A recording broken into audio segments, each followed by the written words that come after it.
Hey guys, so I want to talk about loops today. If you're running a fiber laser, you probably already know that you can do multiple output layers, sub layers, regular layers, whatever you want to call it, but we're going to call them sub layers. And you can set these up in a loop.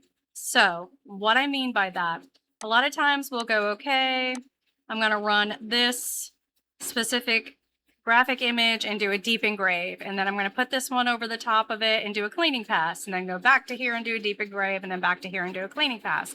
Let's not do that. Let's do it all in one loop. So if I go into my layer, let's go into my blue layer. I'm going to try and pull this up so everybody can see it. What I can do here is go, okay, this is my deep engrave layer. My second layer is going to be my cleaning pass, or my second sub layer is going to be my cleaning pass.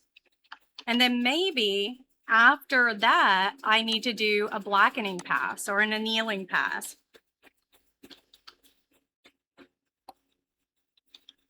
So the first thing I'm going to do is I'm going to look at my deep engrave. Pay no attention, our settings are going to be different. But what I've got set up here is I want it to do, let's say 10 passes before it moves on to my cleaning pass. In my cleaning pass, I want to do 2 passes. And then in my blackening pass, I'm going to do 3 passes. How am I going to get to all of this? So I'm going to go back to my deep engrave. I'm going to go, okay, global passes. How many times do I want to run this loop? How many times do I want to go from deep engrave to cleaning to blackening? So most of the time, we are going to run a deep engrave pass 20, 50, 100, 200 times. It just depends on what the layer or what the wattage of your laser is, right? If I'm running a 200 watt fiber, I'm not going to be running it nearly as many times as on a 60 watt.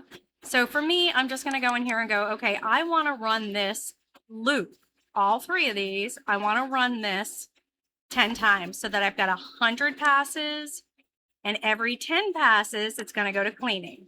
And then it's going to go 2 times on my cleaning pass. When it's done cleaning pass, it's going to do a blackening pass.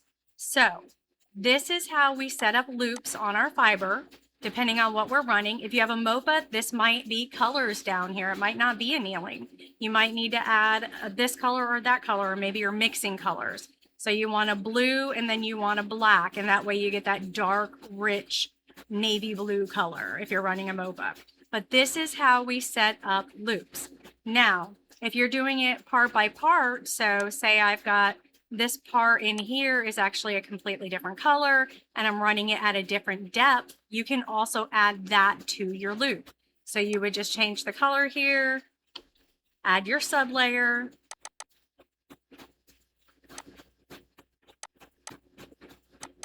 change the color, add your sub layer, and then what you want that layer to do, and again, add the loop.